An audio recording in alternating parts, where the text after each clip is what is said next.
The weather was cold in late November and Tang Mo was wearing a wool sweater and a coat. A cold and sharp object was pressed against his lower back, poking a small hole in his thick clothes. Tang Mo maintained his bent position without moving. He realized that it was a knife. The man couldn't wait. "Damn it, give me your wallet, quickly. Otherwise, I'll cut you up," Tang Mo said quietly. "If you pull the knife back a little bit and let me stand up, I will give you my wallet." "Stop speaking nonsense." The man moved the knife back a little bit. Tang Mo stood up, sensibly not turning around as he handed over his wallet. In just a moment, his wallet was taken away. The rough male voice yelled, "Fuck, is that it? That car is yours. Is the key in it?" "It is in. Don't move or I will hack you to death." Tang Mo didn't turn around as the knife was removed from his lower back. He heard the other person open the door and tried to start the car. After confirming that it would start, the door was slammed shut. Tang Mo asked loudly,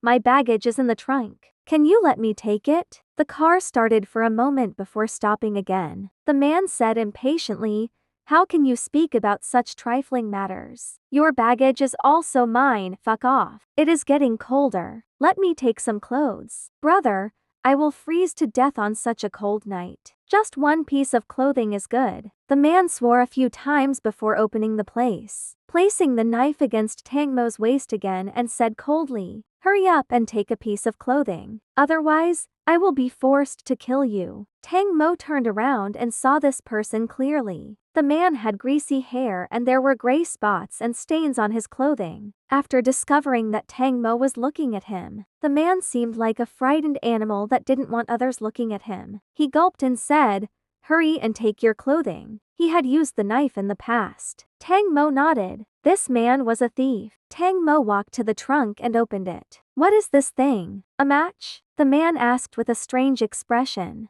Tang Mo leaned over to take his suitcase and his hand ended up slashed by the lock on the trunk. The sharp lock crossed the delicate skin of his palm, leaving only a shallow mark. Tang Mo's eyes narrowed and his left hand directly grasped the match, forcibly swinging it behind him. "What is this match? You, the giant match slammed into the man's head, causing blood to flow out. Tang Mo didn't expect this match to have such great power. In his hand, the match wasn't heavy and it felt like an ordinary wooden match. But there was that loud noise just now and it felt like an iron stick was in his hand. Listening to the man's voice, he seemed to be feeling great pain. It was likely that a normal man's head would have been smashed. The man just staggered back and raised a bloody face. Looking angrily at Tang Mo, "I will slice you apart." He raised the knife and rushed over. Tang Mo's chest was tight as he escaped to the right while raising his left foot, slamming it into the man's belly. The man cried out and the knife slashed at Tang Mo's lower leg. His pants were instantly cut but the sharp blade only left a shallow, fingernail-like mark on Tang Mo's skin. The knife made a creaking sound, like it had hit something hard. The man clutched his stomach and rushed over again. Tang Mo reacted very quickly, raising the match to meet it. The sharp blade and the wooden match collided with each other, and there was a loud sound. The knife broke in two. Tang Mo didn't think that the match had such great power, but he quickly recovered and waved the match at the man. The man was very close to Tang Mo, due to the previous slashing action, and he couldn't escape from the stick. However,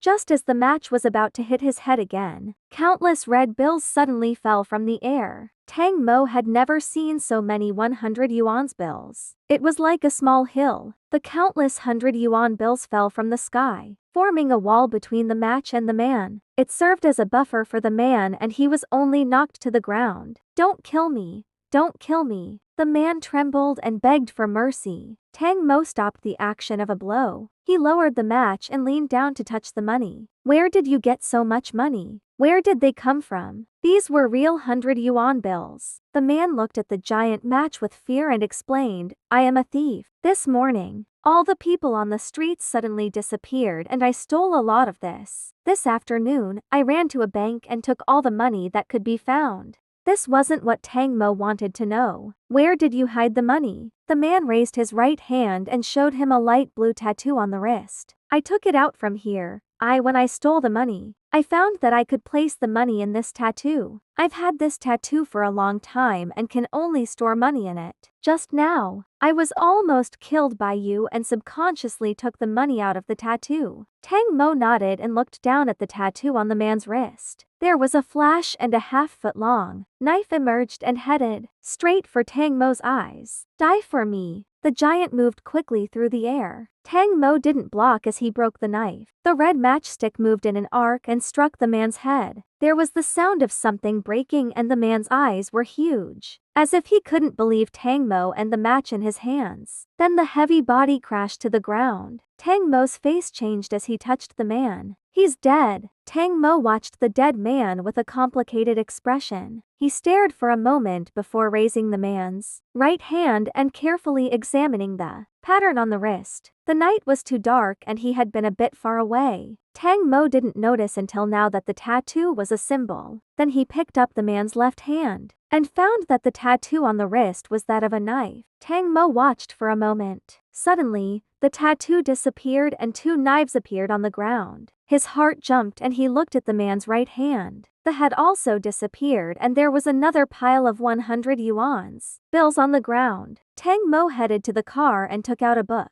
He turned to the second page and as expected, new lines of text appeared on it. Ability: I have a worse spiritual field than a protagonist. Owner: Keon Senkin Stowaway. Type: Special type. Function: seal the object in contact with the body and present it in tattoo form. Grade: Level 2, can store 2 types of inanimate objects. Limit: only objects of the same type can be stored and no bodies can be stored. Remark: Keon Senkin never imagined that not only was his spiritual field worse than a protagonist's, he would die from a match. The words were all black and at the bottom, there was a line of red words. Tang Mo version usage instructions: disposable items, only the same type of object can be stored, not replaceable.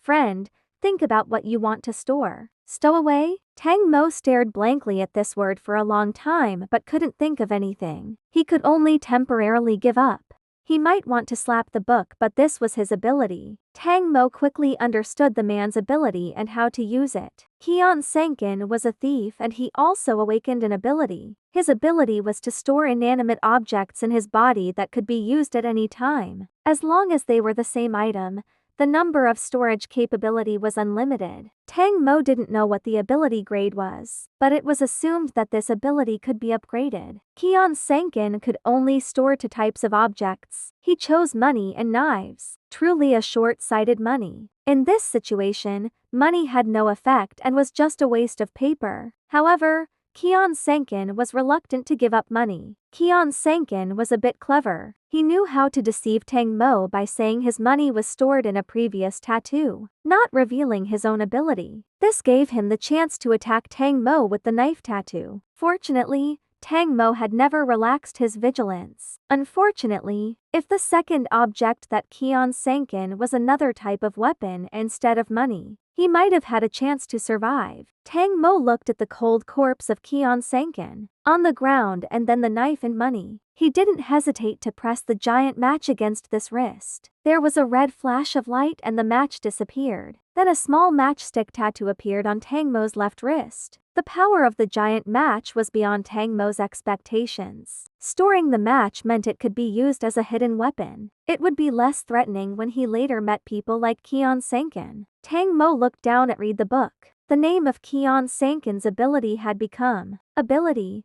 I have a worse spiritual field than a protagonist used. He turned to the first page again. The first page recorded his own abilities and nothing changed from before. But Tang Mo didn't give up. He stared at the book.